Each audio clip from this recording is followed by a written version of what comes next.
La laine de mouton est utilisée depuis 10 000 ans. Dès la préhistoire, la laine de mouton était déjà utilisée avec d'autres laines pour l'isolation des yourtes en Mongolie.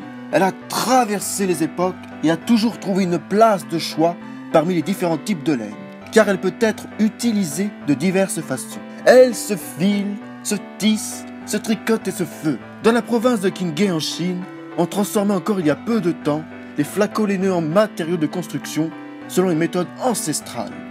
Gorgés d'eau, entourés autour d'un pieu, ils étaient réduits à l'état de ballots, traînés derrière un cheval pendant des heures.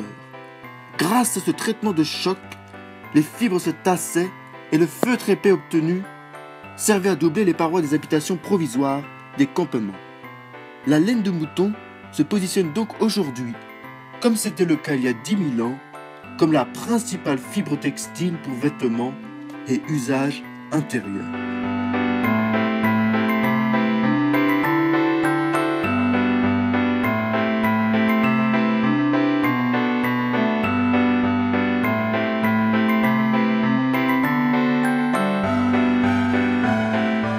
La laine de mouton est un produit isolant organique issu de matières premières de nature et de qualité variable.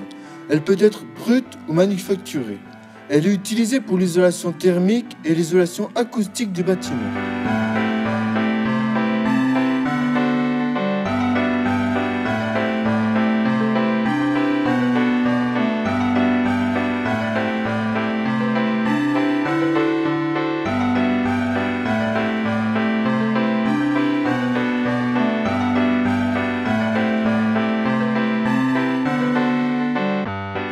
Ces isolants d'origine animale reçoivent des traitements complémentaires, tels que l'insecticide. Il convient donc de vérifier la composition exacte des produits isolants proposés. Lorsque ces produits isolants ne reçoivent pas de traitement, les risques de croissance fongique, de développement d'insectes peuvent entraîner des pathologies du bâtiment. L'isolation en laine de mouton, en plus d'être naturelle, est un parfait isolant et permet un confort été comme hiver.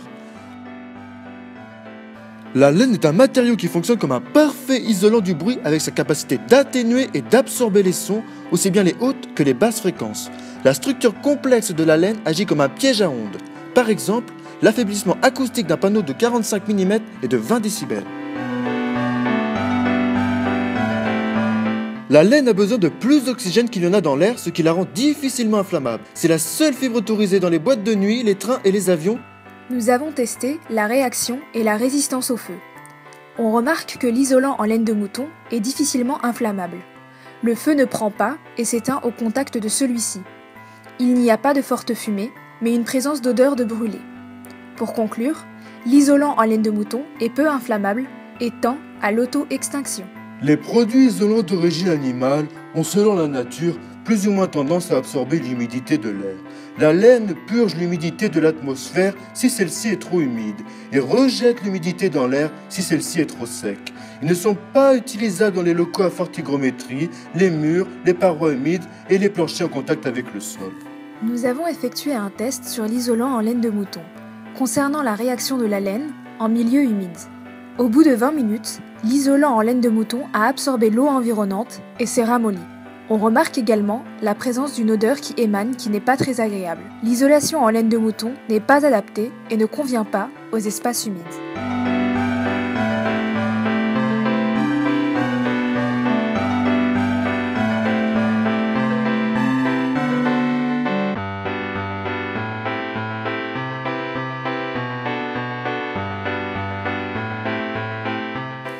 Mais il me semble avoir déjà vu ça quelque part. Peut-être que je vais retrouver cela dans mes souvenirs. La tonte s'effectue à partir du mois d'avril et s'étend jusqu'à la fin de l'été. La technique veut que l'on fasse la tonte d'une seule pièce afin de l'optimiser dans le respect des moutons et de l'environnement.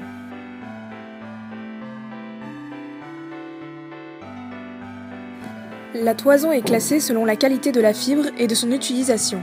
On peut y trouver des corps étrangers. Le lavage s'effectue en différentes étapes afin d'éliminer tous les corps étrangers. Il y a tout d'abord le trempage et le dégraissage, puis le lavage et le rinçage, les traitements et la phase de séchage, et enfin l'emballage. Le cardage, c'est le démêlage de la laine.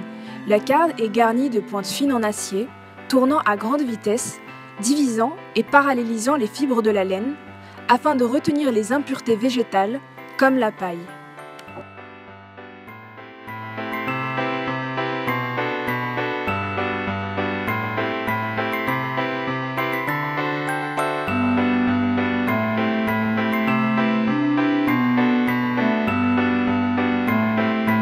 Les rouleaux d'isolant sont découpés à l'aide d'un couteau isolant et d'une règle.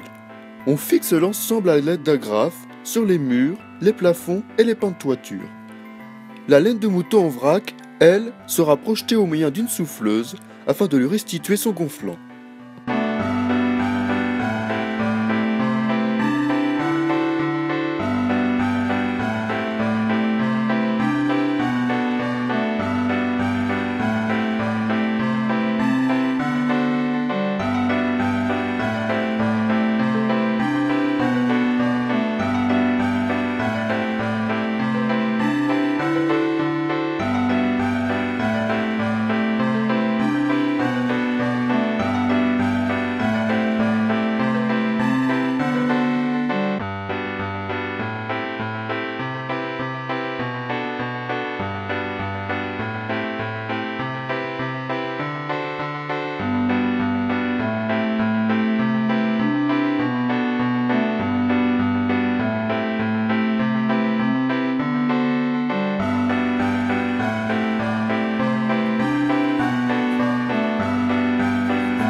Le prix de la laine de mouton est environ 2 fois plus élevé que la laine de verre, parce que son traitement passe par un long processus.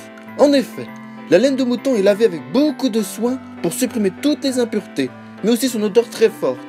Puis, les fibres reçoivent notamment des traitements anti-feu pour renforcer son efficacité et sa longévité. Un traitement de choc qui nécessitera un budget d'au moins 12 € par mètre carré pour 100 mm d'épaisseur.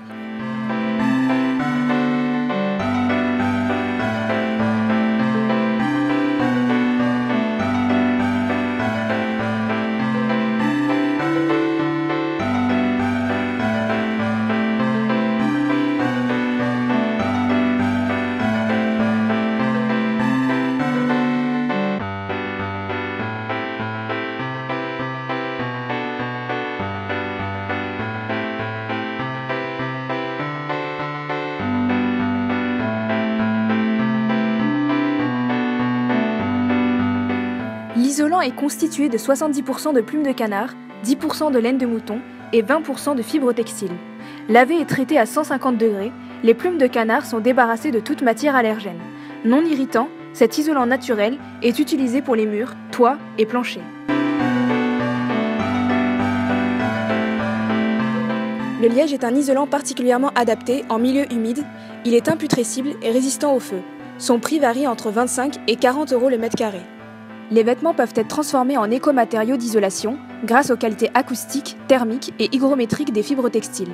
Le prix varie de 6 à 20 € le mètre carré.